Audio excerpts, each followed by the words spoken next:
नमस्कार, जय हिंद, जय भारत।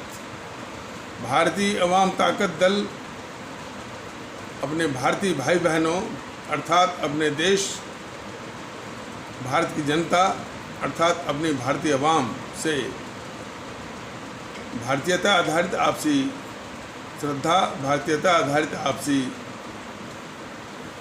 स्नेह, भारतीयता आधारित आपसी प्रेम, भारतीयता आधारित आपसी अखलाक मोहब्बत, भारतीयता आधारित आपसी सहयोग, भारतीयता आधारित आपसी सम्मान, भारतीयता आधारित आपसी एकता, भारतीयता आधारित आपसी भाईचारा तथा भारतीयता आधारित आपसी सद्भाव को समझने व उसे आत्मसात करके वैसा ही आचरण एवं व्यवहार करने हेतु और इसके पूरे देश में प्रचार प्रसार करने हेतु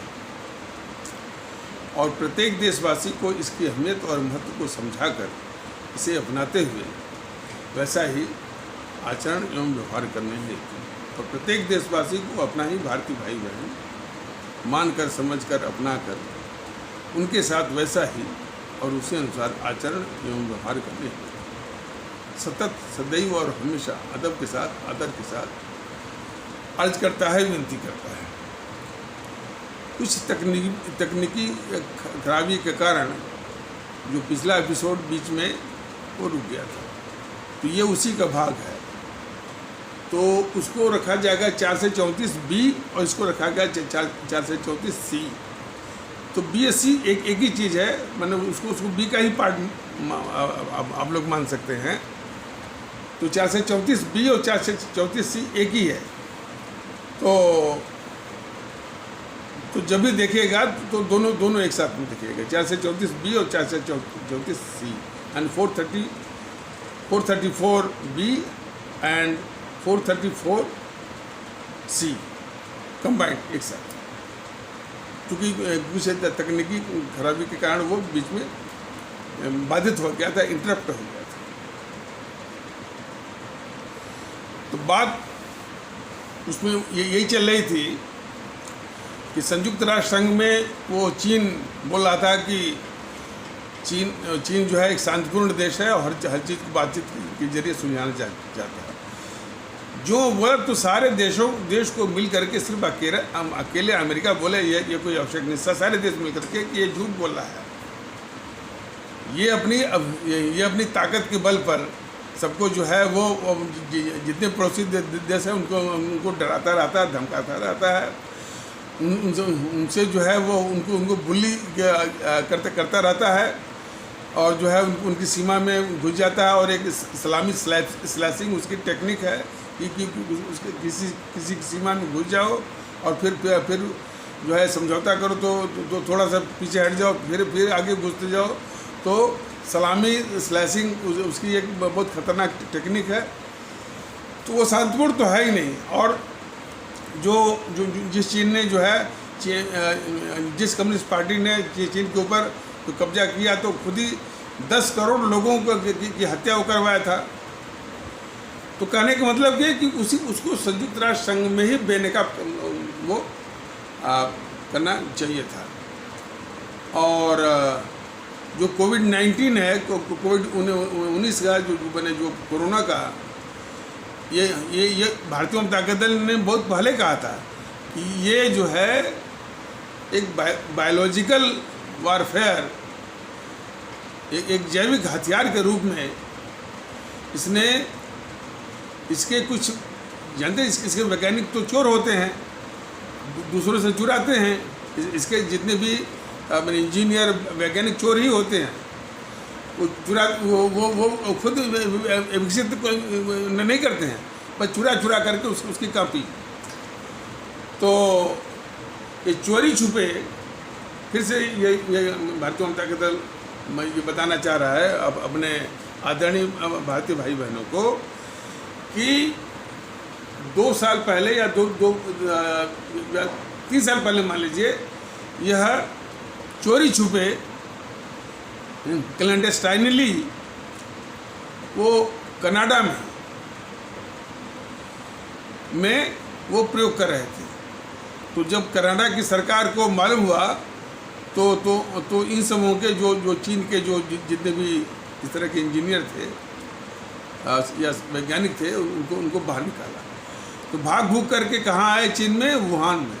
वुहान के लैब में ये सब तैयार करने लगे और वहीं से जो है वो ये कोरोना फैला। तो कोरोना का असली जो कल्प्रिट है, अपराधी है, वो चीन ही है। और उसने पता नहीं कैसे पैसा उसे दे करके जो माने विश्व स्वास्थ्य संगठन WHO, वर्ल्ड हेल्थ ऑर्गेनाइजेशन के चीफ को मिला लिया था। और वो जो WHO का जो चीफ है, उसका मुखिया है, वो बिल्कुल चीन की भाषा बोलता था, चीन के ही पक्ष में बोलता था। तो इस तरह से जो है वो साजिश करता है। तो इस रूप में भी चीन को बेनकाब करना चाहिए पूरे विश्व स्तर पर। और फिर इस चीन से बातचीत का कोई मतलब नहीं है, पहले उसको बेनकाब कर दीजिए कि ये चीन जो है हर वक्त जो है वो धोखेबाज है, चालबाज है, पैंतरेबाज है और किसी भी वादा पर और वादा खिलाफी करने वाला है। इसे कोई भी बातचीत करता है, एग्रीमेंट करता है, उसको आपसे मनवाने के लिए और खुद न मानने के लिए वो बातचीत करता है या कोई एग्रीमेंट करता है। तो उससे बातचीत का कोई मतलब नहीं है। लेकिन इस चीज़ को पहले जिस प्रकार कि पाकिस्तान को अलग थलग किया गया, उसको पाकिस्तान को आतंकवाद के मामले में जबकि वो झूठ बोलता रहा। अच्छा, पाकिस्तान के आतंकवाद को भी वो ढकता रहता है चीन। वो शायद संयुक्त राष्ट्र संघ में बोला था कि ये जो आतंकवाद का आरोप लगता है पाकिस्तान के ऊपर, वो गलत है। चीन तो मैंने पाकिस्तान तो खुद ही उसका भुगतभोगी है। तो जितने भी शातिर किस्म के अपराधी होते हैं, वो शब्दों से अपने अपराध को ढकने का एक जो है बहुत साजिश भी करते हैं साथ में। वो भारत में भी है, तो चीन भी वही कर रहा है। तो चीन के विषय में भारतीय वाम ताकत दल का मानना है कि उसके साथ मुलम्मेदार भाषा बोलने की कोई ज़रूरत नहीं है कि बातचीत जरूरी है, कोई ज़रूरत नहीं है। बस यही बोलना है कि भाई भारत बातचीत के लिए तैयार है, लेकिन जो रवैया चीन का है वो बातचीत के लायक है ही नहीं। बस खत्म बात है। इसलिए कि वो चीन हर वक्त जो है चालबाज, पैतरेबाज, धोखेबाज, झूठ बोलने वाला, विश्वासघाती और वादा खिलाफी करने वाला। बेनकाब करिए और यही वक्त है उसको पंग करने का। कभी वो चीन मान नहीं सकता जब तक वो पंग नहीं होगा। पंग कैसे होगा?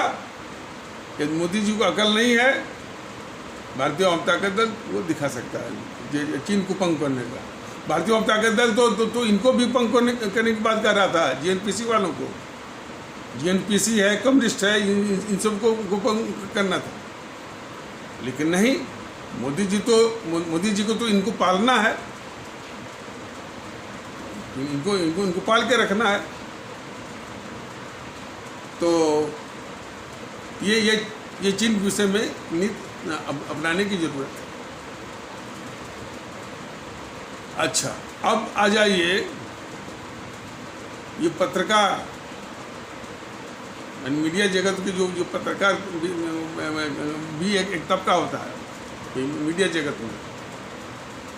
काफ़ी पत्रकार यही बोल रहे हैं कि हमारी आज़ादी छिन गई, हमारी अभिव्यक्ति की आज़ादी वो चली गई, और जो लोग जो है इस बीजेपी का और सरकार का साथ नहीं देते हैं, उनको वो देशद्रोही कहा जाता है।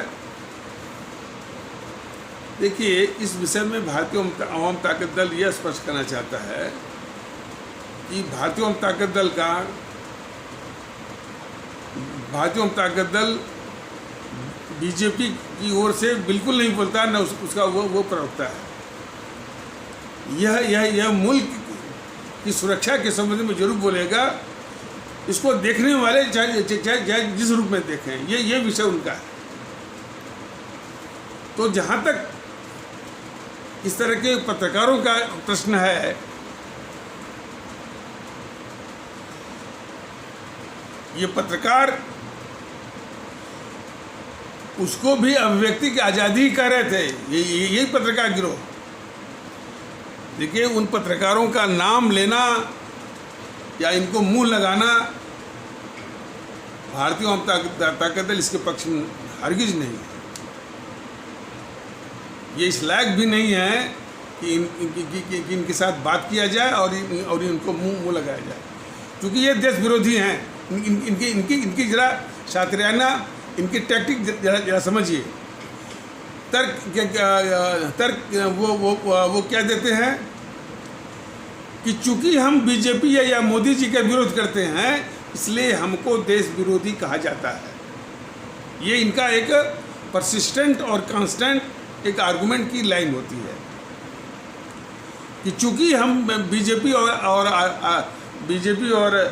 मोदी जी का या आरएसएस का विरोध करते हैं, इसलिए हमको देशद्रोही कहा जाता है।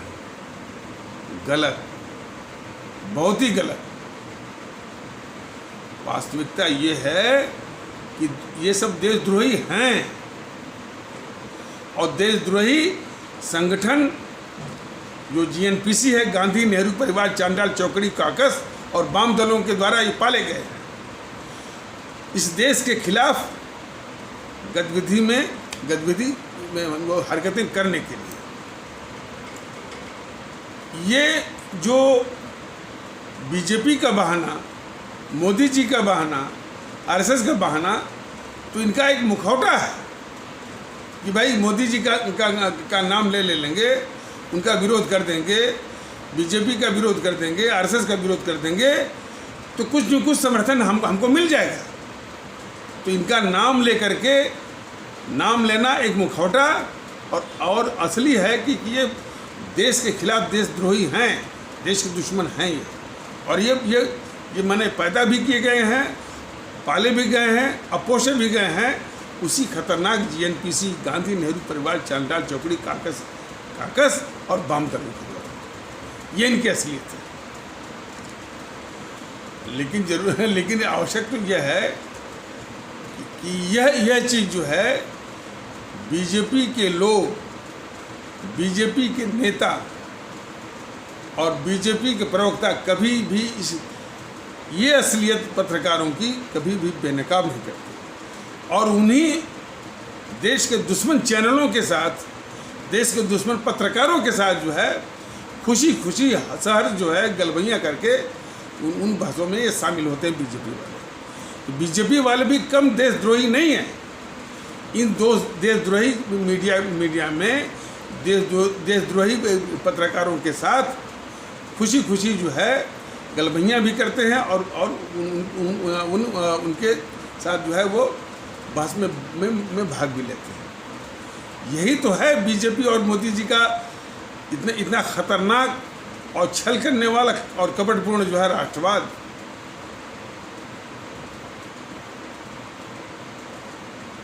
तो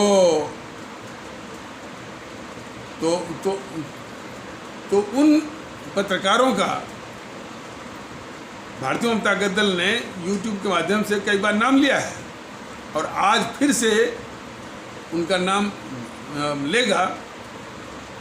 तो अक्सर उनको बोलते हुए कि दूसरों क्या बोलते हैं, गोदी मीडिया हो गई है, सुपारी मीडिया, दो तीन उनके जुमले होते हैं। ठीक है, गोदी मीडिया, सुपारी मीडिया सब कुछ वही है जो कि वो खुद है, जो कि दूसरों को बोलते हैं। ये उनसे जो बीजेपी वाले सवाल नहीं करते हैं कि जब देश को बांटा गया, इससे बड़ा कोई अपराध हो नहीं सकता। क्यों कि कोई भी युद्ध भारत ने विश्व में युद्ध हुआ तो अधिक से अधिक 1 लाख, 2 लाख, 4 लाख लोग मरे होंगे। आज़ादी के नाम पर कि हमारे देश को आज़ादी मिली, और असलियत क्या थी कि हमारे देश के 25 से 30 लाख लोगों ने अपनी जान दी आज़ादी के नाम पर। मैंने जब इसमें आज़ादी मैंने 15 अगस्त के आसपास ये साजिश करने वाले दो ही गद्दार हैं, नेहरू और उसका साथ देने वाला मोहनदास करमचंद गांधी।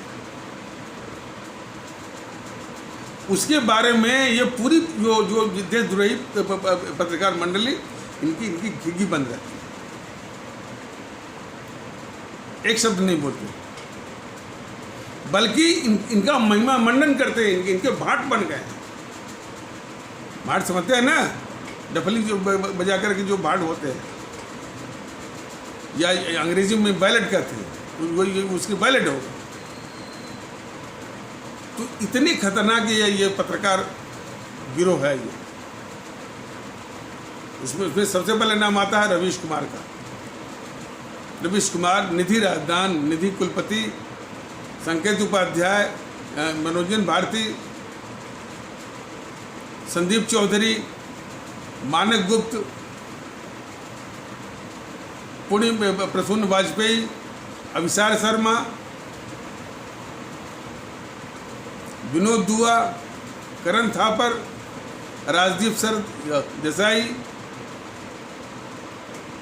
बरखा दत्त, शेखर गुप्त, अरफा खानम, सागरिका घोष,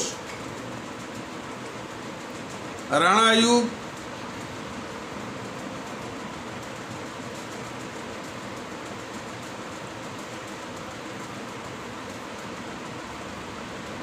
और ये अजीत अंजुम, राहुल कमल, विनोद अग्निहोत्री, अशोक वानखेड़े,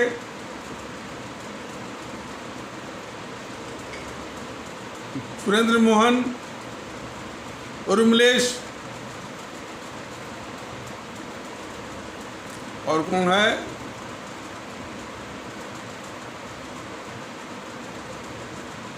आशुतोष,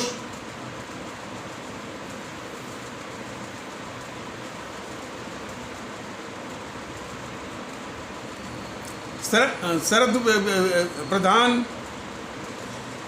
ये जो गिरोह है, ये देशद्रोही है। ये बीजेपी मोदी जी का सरासर का नाम लेकर के उसमें चेहरा ढक करके देश के ही खिलाफ, और इस जीएनपीसी जो इस मुल्क की सबसे अभिशाप और इस देश की शत्रु पार्टी है, उसी के पक्ष में ये माहौल बना है। और क्यों? ये उसी के द्वारा ये पैदा किया। लेकिन भारतीय जनता दल का ये कहना है कि सिर्फ इनकी असलियत को बता करके ही जो है अपने मुल्क के साथ इंसाफी नहीं होगी। ये सब पाले जा रहे हैं इस समय मोदी जी के शासन के द्वारा, मोदी जी के राष्ट्रवाद के द्वारा। मोदी जी के राष्ट्रवाद के द्वारा ये पूरा देश विरोधी पत्रकारों का गिरोह पाला जा रहा है। तो मोदी जी का बीजेपी वालों का राष्ट्रवाद मुल्क के लिए बहुत ही वो खतरनाक बन गया है। इसलिए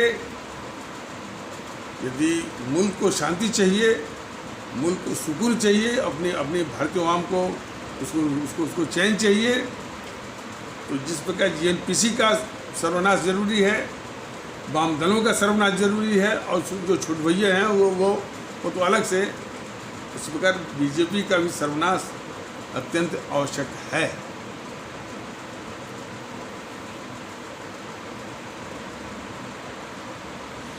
वो सर्वनाश समूल होना चाहिए, यानी ये फिर से न पनप पाए। और सर्वनाश से हमेशा ये मतलब बताता रहता है भारतीय जनता दल कि सर्वनाश मतलब कोई तलवार बंदूक से या फिजिकली नहीं है, उनको मिलने वाले समर्थन से।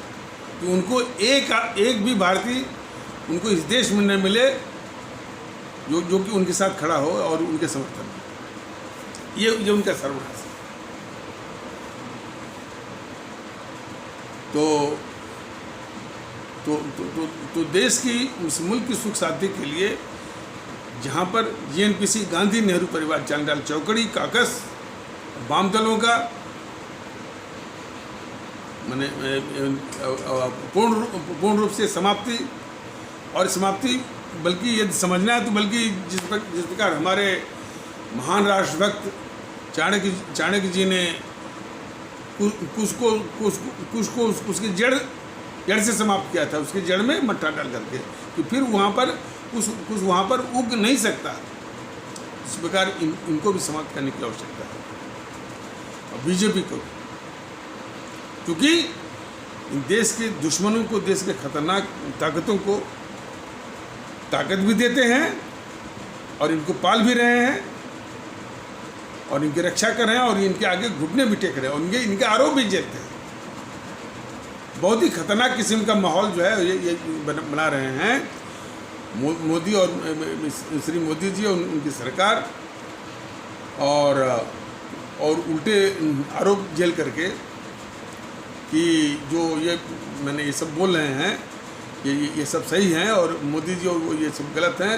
मतलब कि देशद्रोही और देश के दुश्मन जो बोल रहे हैं वो सही साबित हो, ये साजिश करे बीजेपी।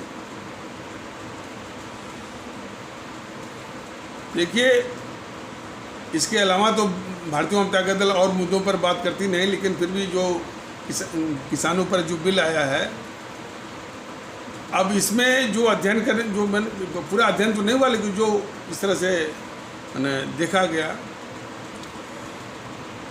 इसके काम करने की शैली जीएनपीसी से बहुत भिन्न नहीं है।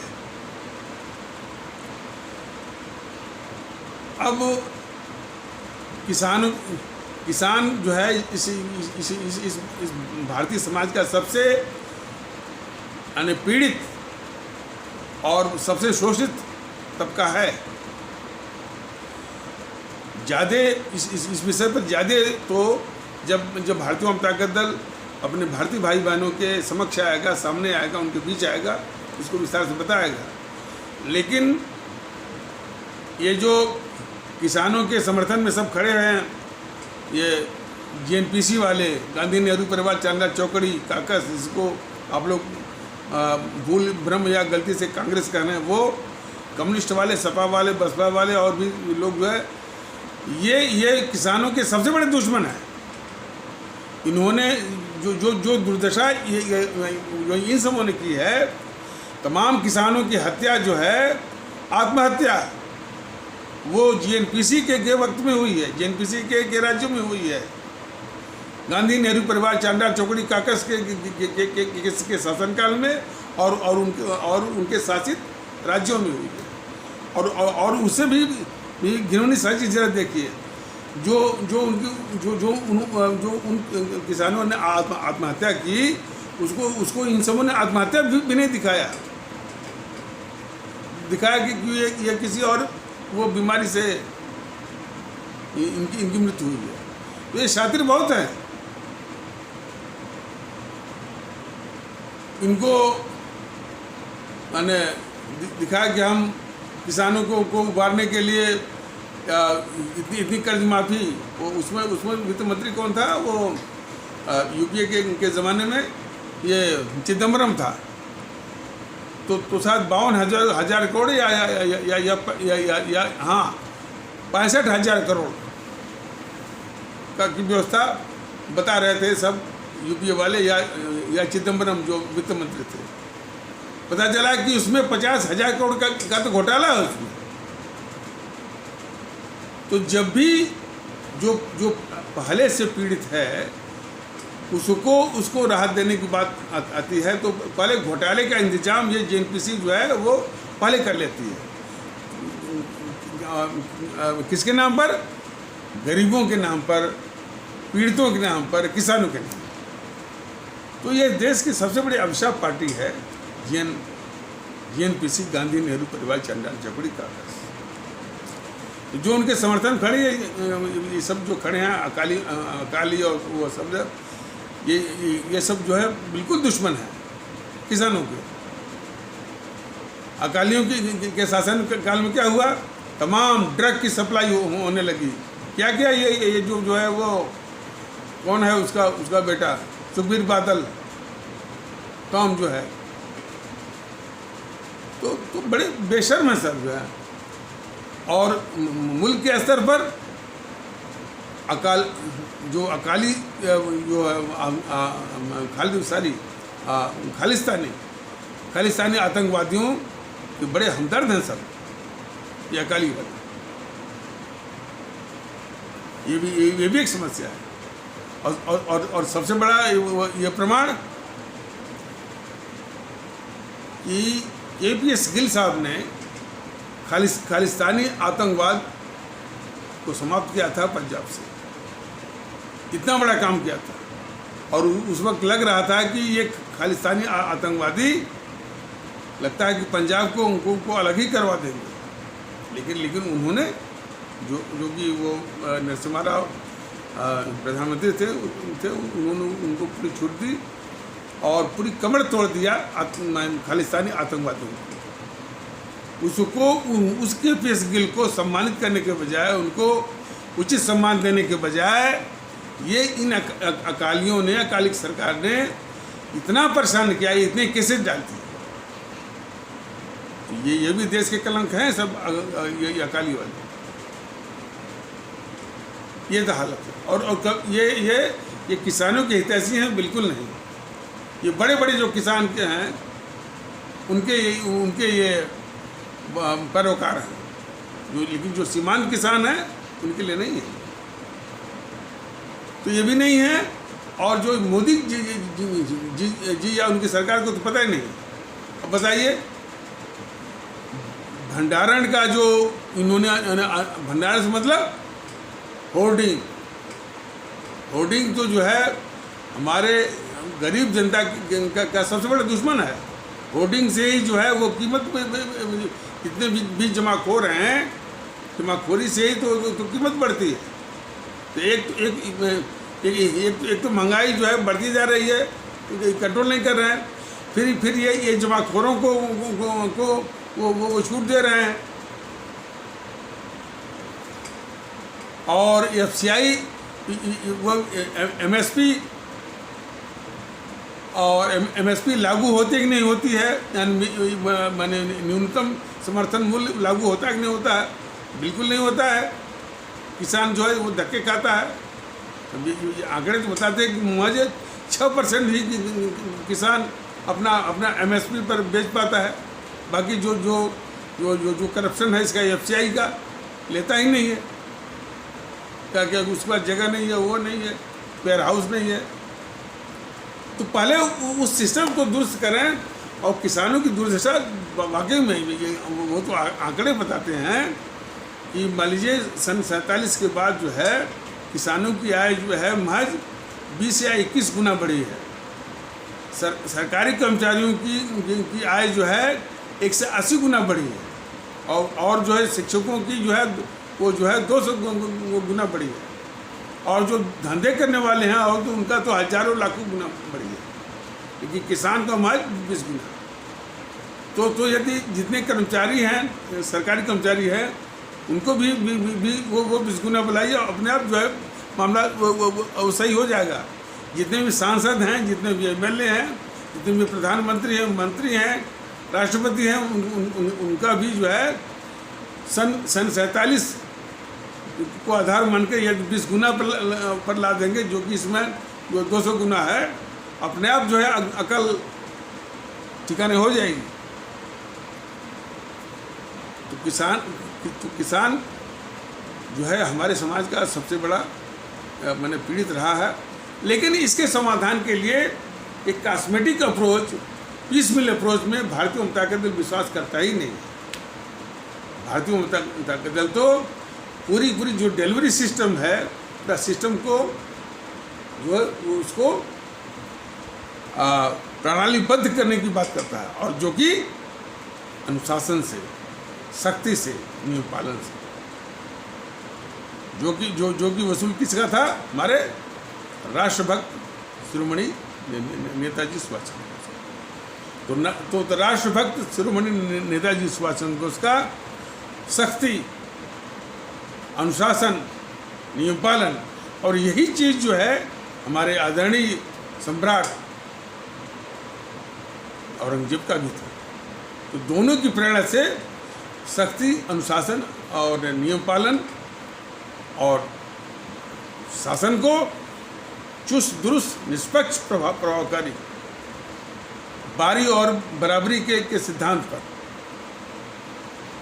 बिल्कुल, और ये भ्रष्टाचार, हरामखोरी बिल्कुल शून्य, तब जा करके।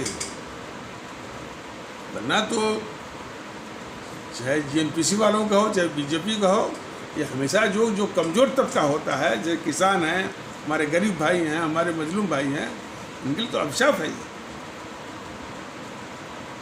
तो खैर, अब इन्हीं शब्दों के साथ इस आवश्यक परिचर्चा को यहीं पर विराम दिया जाता है। तब तक के लिए नमस्कार, जय हिंद, जय भारत।